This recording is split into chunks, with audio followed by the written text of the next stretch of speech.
आचार्य जी हाँ नमस्ते। जी जी माता जी।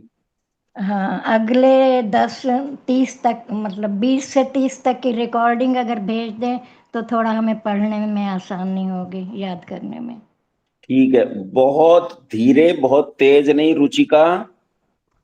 30 की रिकॉर्डिंग भेजनी है तुझे अपनी, और बहुत जी धीरे रुचिका। जी 30 की रिकॉर्डिंग भेजनी है, जो ऋग्वेदादि भाष्य भूमिका में 30 है। ठीक है।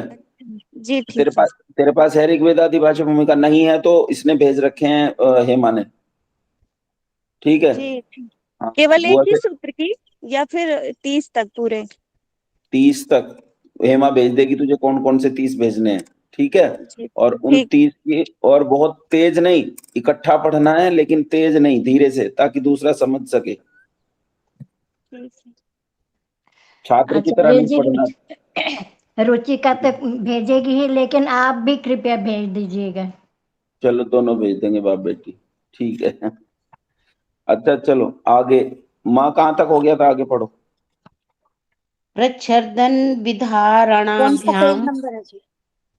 प्रच्छर्दन विधारणाभ्याम वा प्राणस्य। हम्म। यहाँ हो गया था। देखो यहां से अब शुरू हुआ है प्राणायाम का प्रकरण। अब प्राणायाम का प्रकरण शुरू हुआ तो लिख प्रच्छर्दन विधारणाभ्याम वा प्राणस्य। इसका अर्थ है, ऋषि दयानंद ने जो दिया है पहले वो पढ़ देता हूँ फिर समझा देता हूँ। जैसे भोजन के पीछे किसी प्रकार से वमन हो जाता है, वैसे ही भीतर के वायु को बाहर निकाल के सुख पूर्वक जितना बन सके उतना बाहर ही रोक दें। पुनः धीरे धीरे भीतर लेके पुनरअपि ऐसे ही करें। इस प्रकार बारंबार अभ्यास करने से प्राण उपासक के वश में हो जाता है, और प्राण के स्थिर होने से मन, मन के स्थिर होने से आत्मा स्थिर हो जाता है, और इन तीनों के स्थिर होने के समय अपने आत्मा के बीच में जो आनंद स्वरूप अंतर्यामी व्यापक परमेश्वर है उसके स्वरूप में मग्न हो जाना चाहिए। जैसे मनुष्य जल में गोता मारकर ऊपर आता है फिर गोता लगा जाता है, इसी प्रकार अपने आत्मा को परमेश्वर के बीच में बारंबार मग्न करना चाहिए। तो इसमें लिखा कि जैसे भोजन के पीछे किसी प्रकार से वमन हो जाता है, तो क्या है, जो शरीर है ना हमारा, जो आहार नाल है, आहार नाल में क्रिया होती है क्रमानुकुंचन। क्रमानुकुंचन में क्या होता है, जैसे सांप चलता है वैसे हमारे आहार नाल में वलय चलते हैं। तो जो कुछ हम खाते हैं वो क्रमानुकुंचन गति के कारण नीचे की ओर उन वलयों के लगातार चलते रहने से नीचे की ओर भोजन चलता रहता है। कभी कभी ये क्रमानुकुंचन किसी विपरीत परिस्थिति के कारण उल्टा हो जाता है। तो जब क्रमानुकुंचन उल्टा हो जाता है तो वही क्रमानुकुंचन जो भोजन को नीचे लेकर जा रहा था, वही क्रमानुकुंचन उस भोजन को ऊपर की ओर लेकर आता है। और भीतर से जो भोजन होता है वो बाहर निकलता है, लेकिन बाहर निकलने की जो प्रक्रिया है वो ठीक ऐसी है जैसे सबमर्सिबल से पानी निकलता है। सबमर्सिबल से पानी मोटर आचार्य दबाया जी मुझे वैसे। मिल नहीं रहा। आचार्य जी मुझे मिल नहीं रहा। क्या जरूरत है मिलने की, सुनो आप ध्यान से। मैं किताब में नहीं देखना। देख लो किताब में भी मिलता है तो ठीक है, नहीं तो बाद में ढूंढ लेना, अभी सुनो ध्यान से। हेमा जी बता देंगी कहाँ से। कौन सी किताब है तेरे पास बहना?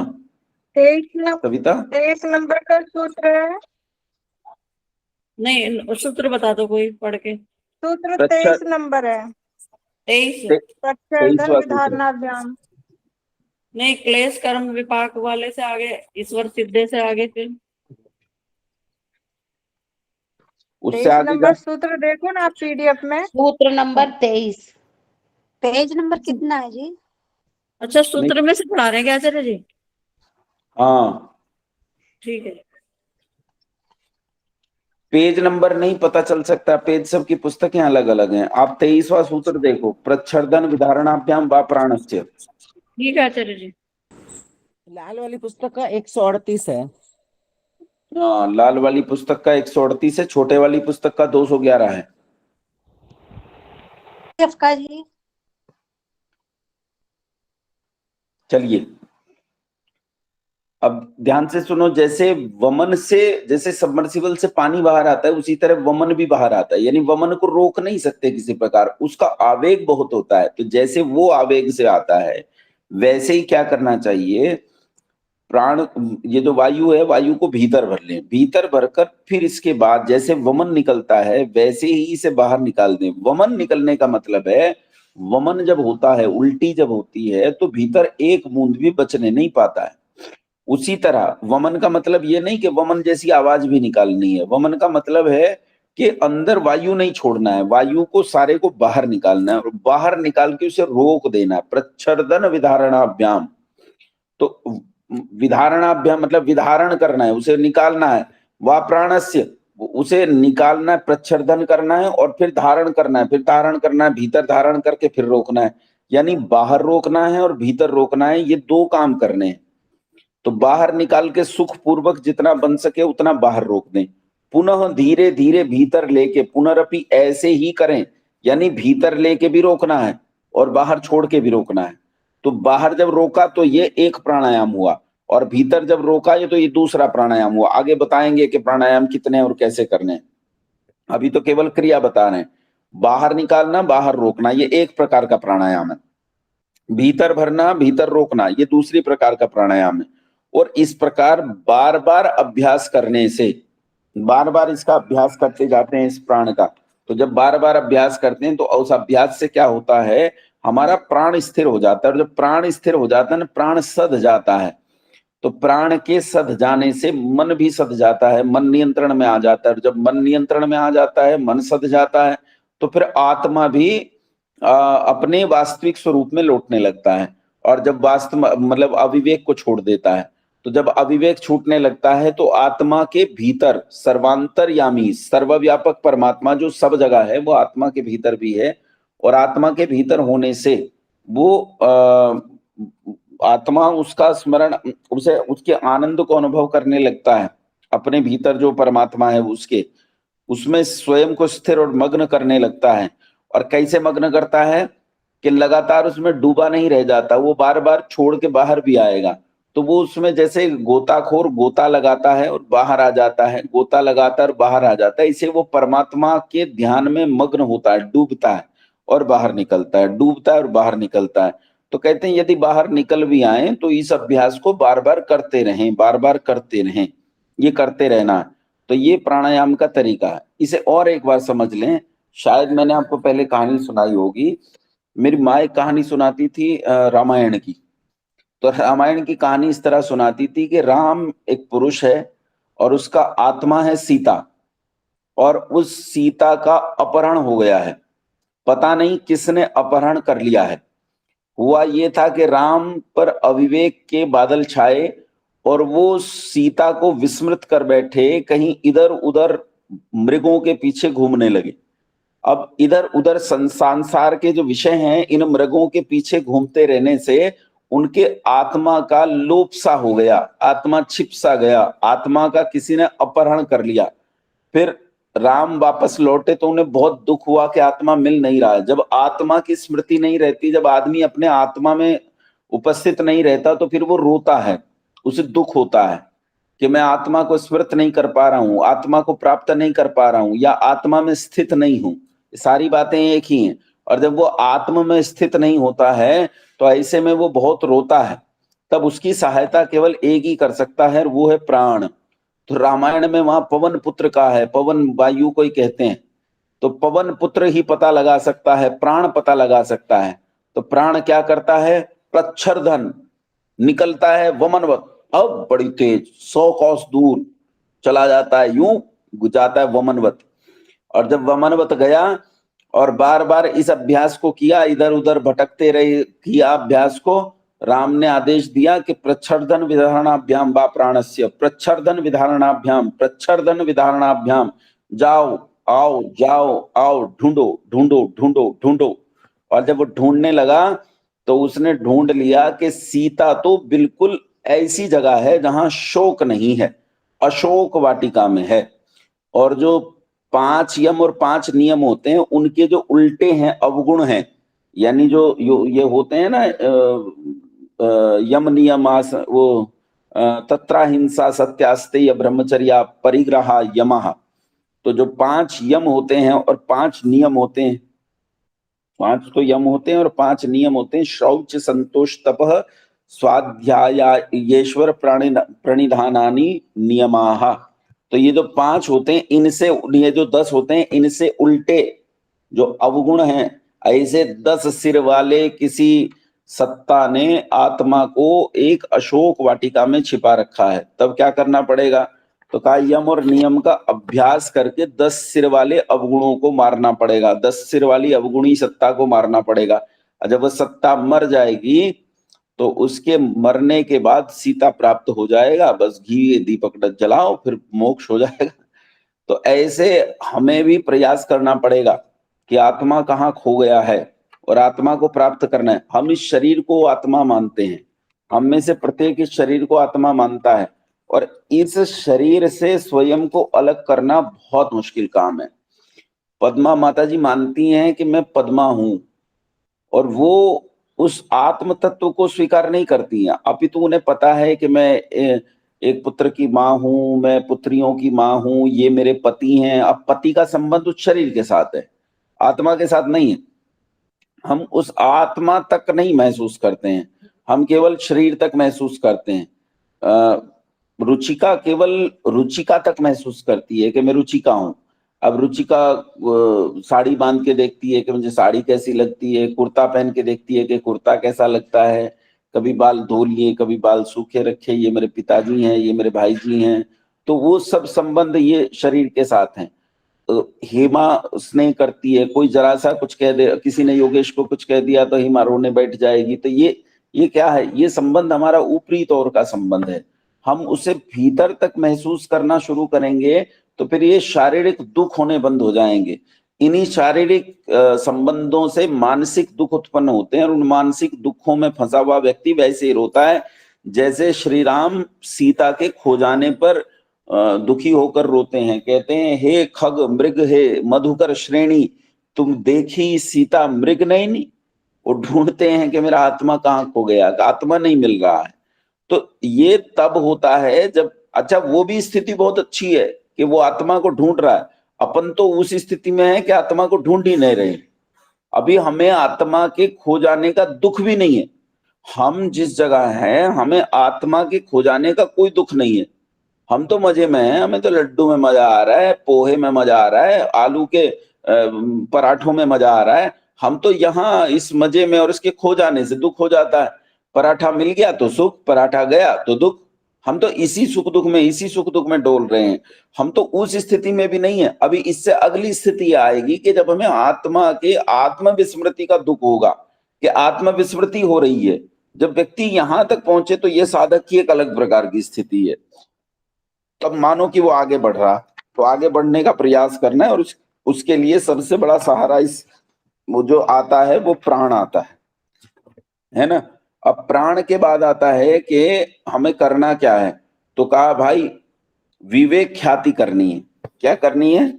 विवेक ख्याति करनी है।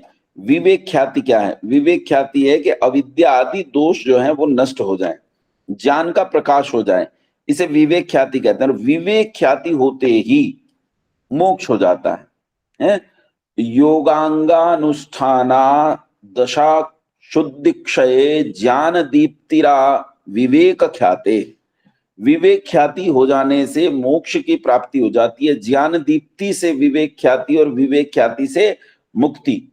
इस तरह हम पहुंचते हैं। तो जो योग के अंग हैं उनका अनुष्ठान करने से शुद्धि होकर जो अशुद्धि है उसका क्षय हो जाता है, जो अविद्या है उसका क्षय हो जाता है, और ज्ञान का प्रकाश हो जाता है। ज्ञान का प्रकाश होने से जीव को यथावत मोक्ष हो जाता है। विवेक ख्याति जो है वो मोक्ष का विवेक ख्याति का परिणाम मोक्ष है। हालांकि ये याद रखना, मोक्ष किसी चीज का परिणाम नहीं है। ये बस मैंने कहने के लिए कह दिया, समझाने के लिए कह दिया, क्योंकि मोक्ष में परमपिता परमात्मा स्वयं चयन करता है तभी मोक्ष होता है, उससे पहले मोक्ष नहीं होता है। मोक्ष होगा तब जब ईश्वर आपका चयन करेगा। ईश्वर चयन करेगा तो मोक्ष होगा। उसके बाद आता है तरीका क्या है। तो तरीका है कि जो अष्टांग योग में ऋषि पतंजलि ने बताया है, योग दर्शन में वो कहा है, यम नियमासन प्राणायाम प्रत्याहार धारणा ध्यान समाधयोष्टावंगानी, कि ये 8 अंग हैं जिन अंगों से हम अभ्यास कर सकते हैं ईश्वर को प्राप्त करने का। और ये अभ्यास क्या है? एक तो यम नियम का अभ्यास करना है, आसन का अभ्यास करना है, प्राणायाम का अभ्यास करना है, प्रत्याहार का अभ्यास करना है, धारणा का अभ्यास करना है, ध्यान का अभ्यास करना है, समाधि स्वयं लगेगी। यहां तक तो अभ्यास करना, ध्यान तक तो अभ्यास करना है, समाधि की क्रिया स्वतः घटित होगी। ये 8 अंग जो हैं ये योग के अंग हैं, इनसे हम ईश्वर को प्राप्त कर सकते हैं। इसका मतलब सुबह जो है टाइट पैंट पहन के और टाइट टी शर्ट पहन के और टांग ऊपर नीचे करना, उल्टासन पलटासन करना, उसका नाम योग कतई नहीं है। योग इन 8 अंगों का नाम है, इसी का नाम उपासना योग है। अब इनमें सबसे पहले आते हैं यम। यम होते हैं 5, तत्राहिंसा सत्यास्तेय ब्रह्मचर्या परिग्रहा यमाः। यम 5 हैं। कौन कौन से हैं? पहला अहिंसा, दूसरा अस्तेय, तीसरा ब्रह्मचर्य, चौथा अपरिग्रह, पांचवा एक छूट गया। पहला अहिंसा, दूसरा सत्य, तीसरा अस्तेय, चौथा ब्रह्मचर्य, पांचवा अपरिग्रह। ये 5 है। इनमें सबसे पहले अहिंसा, देखो मैंने पहले पढ़ा रखे हैं तो फटाफट हम देख लेते हैं। अहिंसा किसे कहते हैं एक एक से पूछ लेता हूं, जल्दी से छोटे छोटे अक्षरों में बता देना। रोशनी बहन जी, अहिंसा किसे कहते हैं?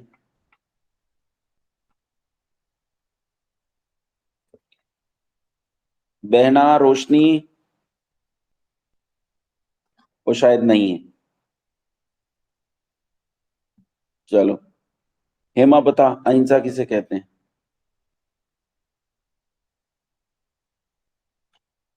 सब चले गए क्या? आचार्य जी मैं बताऊं? हाँ बताओ। निर्वैर हो जाना।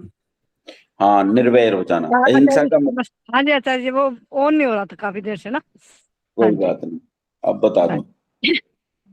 निर्वैर हो जाना। हाँ, ठीक है। और किसी के प्रति जैसे वैर भाव ना रख के हिंसा का पालन करना।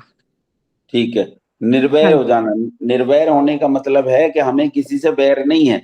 अब इसमें मारना काटना हाँ जी, अकारण किसी को तंग ना करना। हाँ, इसमें मारना काटना शब्द नहीं आता है। लोग कहते हैं जी किसी को कष्ट नहीं पहुंचाना है, किसी को मारना नहीं है, किसी को काटना नहीं है। माइक बंद कर लीजिए सब लोग। किसी को मारना नहीं है, काटना नहीं है, ये शब्द कहीं आते ही नहीं है इसमें। न जाने कहां से लोगों ने जोड़ लिए हैं इसमें। गांधी जी ने जो जोड़ी है अहिंसा, वो उन्होंने बुद्ध की जो अहिंसा उठाई है, बुद्ध को जहां गलती हुई है, गलतफहमी हुई है, वो यही हुई है। बुद्ध वहां मारने काटने को न जाने कहां से जोड़ लिए। मारने काटने का तो वहां लेश मात्र भी लेना देना नहीं है। वहां कहा गया है निर्वैर हो जाना, अर्थात हमें किसी से वैर नहीं है। देखो जीवन चल रहा है तो जीवन में जो कार्य सामने आएगा वो तो करेंगे ना। एक साधक उपासना के मार्ग पर चल रहा है तो भूख लगेगी भोजन करेगा ना, है?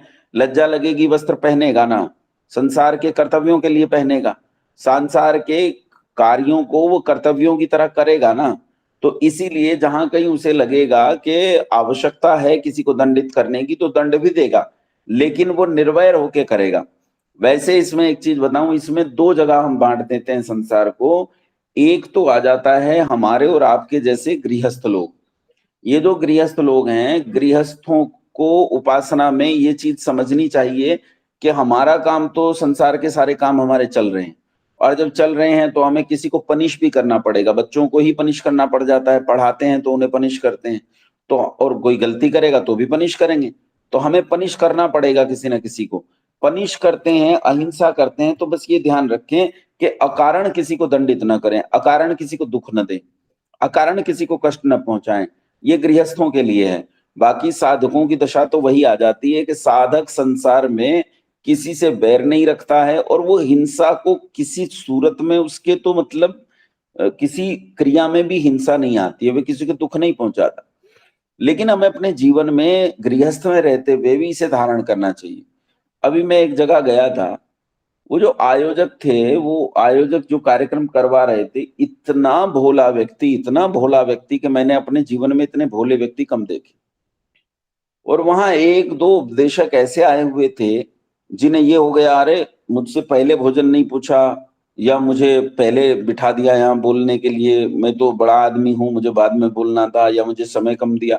वो वहां खामखा की शेखियां आप नहीं दिखा रहे थे। वो व्यक्ति उनकी इन सारी चीजों से इतना फेडअप हो गया कि वो फूट फूट के रोया हमारे सामने। जब वो रोए तो मुझे लगा कि क्या ये लोग प्रचार कर रहे हैं धर्म का, यदि इनके भीतर इतना भी लक्षण नहीं है, इन्हें हिंसा प्रतीत नहीं हुई इस व्यक्ति को रुलाने में? क्या इन्हें रत्ती भर दुख नहीं हुआ कि तुमने एक व्यक्ति के हृदय को किस कदर दुखित कर दिया? तो ये हिंसा है और इस स्तर पर हिंसा को सोचना चाहिए। मेरे कारण किसी का मन तो नहीं दुखा है, मेरे कारण किसी को कष्ट तो नहीं हुआ है, मेरे कारण किसी को शारीरिक या फिर मैंने कोई मुंह से ऐसा शब्द बोल दिया जिससे उसे मन दुखा हो, या किसी भी प्रकार से कोई भी वाचिक हिंसा मैंने की हो, मानसिक हिंसा की हो, शारीरिक हिंसा की हो, इस बात का ध्यान रखना, बोलते हुए एक एक शब्द को ध्यान रखना चाहिए। कुछ लोगों में ये स्वभावतः भी होता है, कुछ लोगों में स्वभावतः होता है, स्वभावतः उन्हें लगता रहता है। अच्छा, कई बार वो जरूरत से ज्यादा इस चीज के लिए वो होते हैं। जैसे हेमा को लगता रहता है, हेमा जरा बात में किसी से पूछने लगती है, क्या आपको आप किसी बात से नाराज तो नहीं है, आपको मेरी किसी बात से कष्ट तो नहीं हुआ है? तो ये जो भावना है ये स्वभावतः है। कुछ लोगों को ये करनी पड़ती है, हमारे जैसे लोगों को ये करनी पड़ती है, तो करना चाहिए, उसमें क्या बात है, प्रयास करना चाहिए, प्रयास करके हिंसा को रोक देना चाहिए। फिर सत्य, सत्य उसे कहते हैं जो प्रमाणित हो जाए। जो प्रमाणित नहीं हो सकता वो सत्य नहीं है। प्रमाणित करने के योग दर्शन में तीन जो है वो हैं, जो एविडेंस एक्ट है इसका योग दर्शन का, उसमें तीन तरीके हैं। एक तो शब्द प्रमाण है, एक प्रत्यक्ष है और एक अनुमान है। तो इन तीनों प्रमाणों से सुनिश्चित कर लें कि बात जो सुनी है, वो बात जो मैंने जानी है, वो सच है कि नहीं है। अब किसी ने कह दिया भैया ये लड्डू गोपाल है, इसकी सेवा करने से तुम्हारा कल्याण होगा, तो सुन लिया, ठीक है। अब इस बात पे विचार भी करना है कि लड्डू गोपाल कल्याण करता है कि नहीं करता। तो हम देखते हैं लड्डू गोपाल तो शौच भी नहीं करता, कल्याण क्या करेगा। जब हमने देख लिया कि इस बेचारे के बस का कुछ नहीं है, तो हम फिर वैसा ही अपने मन में धारण करें। अच्छा, अब एक चीज है यहाँ, हम मन में धारण कितना करते हैं वो तो पता नहीं, लेकिन दूसरे को जरूर बताते हैं। यह आर्य समाजी लोगों का पक्का तरीका होता है। क्या, अबे ये क्या ले रखा है, ये तांबे का मिट्टी का लिए घूम रहा है, लोहे का तुझे समझ में नहीं आती, ये गुरु घंटाल है, कुछ नहीं करेगा। तो आप क्या कर रहे हो, आप हिंसा कर रहे हो। तो आपको स्वयं धारण करना है। ये परमात्मा नहीं है भाई, परमात्मा इतना बड़ा संसार है, सर्वव्यापक है, सब जगह है, कोई स्थान खाली नहीं है। इसमें भी है, उसमें भी है, मुझ में भी है, तुझ में भी है, इस मूर्ति में भी है, मूर्ति के जो आगे नैवेद्य रखा है उसमें भी है। सब चीजों में ईश्वर मौजूद है। ईश्वर चेतन है और ईश्वर चेतन है, मैं भी चेतन हूं। वो मेरे भीतर भी सर्वांतर्यामी है, तो जो सर्वांतर्यामी है वो मेरे भीतर भी अंतर्यामी, मेरे भीतर अंतर्यामी है, तो चर्चा वहीं होगी, क्योंकि वहां मैं भी हूं और वहां ईश्वर भी है। लड्डू गोपाल में ईश्वर तो मौजूद है क्योंकि कण कण में है, लेकिन मैं मौजूद नहीं हूं, इसलिए वहां चर्चा नहीं हो सकती है। दोनों आदमी इकट्ठे होने चाहिए बातचीत करने के लिए। तो इस बात को स्वयं समझाना है, ना कि डंडा लेके दूसरों के हृदय तोड़ देने हैं, उनके हृदय छलनी छलनी नहीं कर देने हैं। हम यही करते हैं, हम मूर्ति पूजा पे बड़ा व्याख्यान देते हैं। मैंने देखा आर्य समाजी लोगों को मूर्ति पूजा पे बड़े लंबे चौड़े व्याख्यान देते हुए, और ऐसा भयंकर व्याख्यान देंगे कि हृदय छलनी छलनी हो जाए दूसरे का। अच्छा, फिर पूछो क्यों, बोले जी ये तो आर्य समाज का नियम है, हम तो इसे मानते हैं। अच्छा, फिर उनसे कहो तुम्हारी सैलरी कितनी है, तो कहा जी 1.5 लाख रुपए। अच्छा, कितना दान देना चाहिए, बोले दशांश दान देना चाहिए। कितना बनता है दशांश, 15,000 बनता है प्रति मास का। तो 15,000 प्रति मास का बनता है, तुम कितना दान देते हो, बोले 150 रुपए दान देता हूं। यहां नहीं मानोगे सिद्धांत, तो कहा मैं सिद्धांत अपनी सहूलियत के हिसाब से मानता हूं, जो मेरी सहूलियत के अंदर पड़े उस सिद्धांत को मानता हूं, और जो मेरी सहूलियत के अंदर ना पड़े उस सिद्धांत को मैं नहीं मानता। बस यही स्थिति है। तो हमें हिंसा का भी ध्यान रखना चाहिए कि मैं जो कर, अब सामने वाला व्यक्ति है, जब तक वो मूर्ति पूजा कर रहा है तब तक तो वो उसी टन टन पू पू को भगवान मान रहा है। तो इसीलिए उससे किसी भी प्रकार का कठोर वचन नहीं बोलना चाहिए। अगर उसे उसके संबंध में समझाना भी है, तो जिसे वो इष्ट मान रहा है, जिसे वो देव या ईश्वर मान रहा है, उसके संबंध में बड़े सम्मान सूचक शब्दों से बोलना चाहिए। जैसे वो शिवजी महाराज को, जो शिवजी होते हैं जो बना रखे हैं उन्होंने ईंट मिट्टी पत्थर के, उन्हें वो भोले बाबा या शिवजी महाराज कहते हैं। तो आप भी ऐसा ही कहा करो, मैं जब काशी जाता हूँ तो वहां काशी में बाबा कहते हैं, वो कुछ नहीं कहते, काशी विश्वनाथ को बाबा कहते हैं या विश्वनाथ जी कहते हैं, है ना। तो या अयोध्या में जाओ तो भगवान राम को ठाकुर जी बोलते हैं, इधर मथुरा में जाओ तो कृष्ण जी को ठाकुर जी बोलते हैं। ठाकुर जी इसलिए बोलते हैं, शायद वो क्षत्रिय लोग थे ना, तो इसलिए अब क्षत्रिय क्योंकि ठाकुर लिखते हैं तो शायद उन्हें ठाकुर जी इसीलिए बोलते हैं, इसलिए उनके मंदिरों का नाम भी ठाकुर द्वारा होता है। तो वो जानते तो हैं कि ये मनुष्य थे, तभी तो ठाकुर द्वारा कर ठाकुर कह रहे हैं। तो लेकिन उन्हें बहुत प्यार से समझाना, तब उनके साथ बड़े प्रेम से बोलना, लड्डू गोपाल जी, है ना, ऐसे बोलना, शिवजी महाराज ऐसे बोलना, दुर्गा माता जी ऐसे बोलना, लक्ष्मी जी। अगर उन्हें समझाओ भी, हिंसा नहीं करनी, हिंसा बिल्कुल नहीं करनी। सत्य का मतलब है प्रमाणों से सुपरीक्षित करके स्वयं धारण करना। मैंने धारण करना है किसी बात को, सत्य से सुप्रमाणित करके तब धारण करना है। तो हिंसा के अहिंसा के बाद आता है सत्य, सत्य के बाद अस्ते, अस्ते मतलब चोरी नहीं करना, चोरी छोड़ देना। तो चोरी हमारे आचरण में होती है, हम थोड़ी थोड़ी चोरी करते हैं, और कई चोरी तो ऐसी स्वाभाविक हो जाती है हम में कि हम उन चोरियों को करते रहते हैं, हमें पता नहीं चलता। जैसे अनावश्यक झूठ बोलना, अनावश्यक झूठ बोलने में आपकी मंशा झूठ बोलने की थी नहीं, लेकिन फिर भी आपने झूठ बोल दिया, तो ये झूठ बोल देने से मामला गड़बड़ हो जाएगा। जैसे कल मैंने बोला है मुझे मुजफ्फरनगर आना था, एक कार्यक्रम में आना था। अच्छा, मुझे लग रहा था कि मैं नहीं पहुंच पाऊंगा, लेकिन मैंने सोचा शायद गाड़ी बहुत तेज भगाऊंगा तो मैं पहुंच भी जाऊंगा। मैंने गाड़ी बहुत तेज भगाई भी, लेकिन मैं पहुंच नहीं पाया। पर वो मुझसे पूछते रहे कि आचार्य जी आप आ जाओगे क्या, तो मैं कहता रहा कि हाँ आ जाऊंगा, मैं पहुंच जाऊंगा, आप 10 मिनट प्रतीक्षा कीजिए, 20 मिनट प्रतीक्षा कीजिए। अच्छा, बाद में मुझे बहुत अफसोस हुआ, दुख हुआ इस बात का कि मैं क्यों कहता रहा। मुझे प्रारंभ में ही उन्हें कह देना था कि जी मैं इस जगह पे हूँ, मैं आपको लाइव लोकेशन भेज रहा हूँ, आप देख लीजिए मैं कहाँ हूँ और पहुंच पाऊंगा कि नहीं पहुंच पाऊंगा, आप निर्णय कर लीजिए। ये सच हो जाता। खैर मैंने पश्चाताप किया, तो अब आगे से मैं ऐसी गलती नहीं करूंगा, आगे से कोशिश करूंगा कि ऐसा झूठ ना बोलूं। तो कई झूठ ऐसे होते हैं जिन्हें बिना सोचे समझे हम बोलते ही रहते हैं, तो उन्हें सब प्रकार से उस चोरी को छोड़ देना है। जो चोरी हमारे आचरण में है, चाहे वो मानसिक हो, वाचिक हो या कार्मिक हो, बिना पूछे दूसरे की वस्तु का उपयोग नहीं करना है, बात को घुमा फिरा कर नहीं कहना है, पर पदार्थ को लेने की इच्छा नहीं रखनी है, ठीक है, ये सब नहीं करना है। अस्ते के बाद आता है ब्रह्मचर्य। ब्रह्मचर्य 4 आश्रम है, अपने अपने आश्रम के अनुसार ब्रह्मचर्य का पालन करना है। ब्रह्मचर्य आश्रम पूर्ण वीर्य निग्रही होना, संन्यास आश्रम पूर्ण वीर्य निग्रही होना। अब बचे 2 आश्रम। वानप्रस्थ आश्रम में पूर्ण निग्रही होने का प्रयास करना, और गृहस्थ में संतानोत्पत्ति हेतु आदि, और विवाह का एक कारण और भी होता है, तो उन सब कारणों को ध्यान में रखते हुए अपने ब्रह्मचर्य का पूर्ण तरह से अभ्यास करना, पालन करना, ये ब्रह्मचर्य। उसके बाद अपरिग्रह। अपरिग्रह मतलब आवश्यकता से अधिक वस्तुओं का संचय ना करना, जितनी जरूरत है उतना ही रखना। मान लीजिए यहाँ सब स्त्रियां हैं, तो वो ध्यान रखें कि जैसे साड़ी पहनते हैं तो साड़ियों का बड़ा शौक होता है, इतनी साड़ियां ले लेती हैं कि वो अलमारी में रखने के लिए जगह नहीं होती है। कई साड़ी ऐसी होती हैं जो जीवन में मुश्किल से 3-4 बारी पहन पाती हैं। कई तो ऐसे कपड़े रखे रहते हैं तो उठा के देखते हैं, अच्छा ये मेरा ही है, तो खरीदा था खूब चाव से, 10,000 20,000 का खरीदा था, लेकिन अब उठा के देखती है अच्छा ये मेरा ही है। तो आवश्यकता से अधिक वस्तुओं का संचय नहीं करना, जितनी जरूरत है उतना उपयोग करना। ये ध्यान रखो कि भारत देश में अभी भी इतनी गरीबी है कि लोग सड़कों पर सोते हैं, माएं अपने बच्चों को छाती से लपेटे हुए रेलवे स्टेशन और बस अड्डों पर सोती हैं। इस देश में इतनी गरीबी है, लोग कूड़े से बीनकर भोजन करते हैं।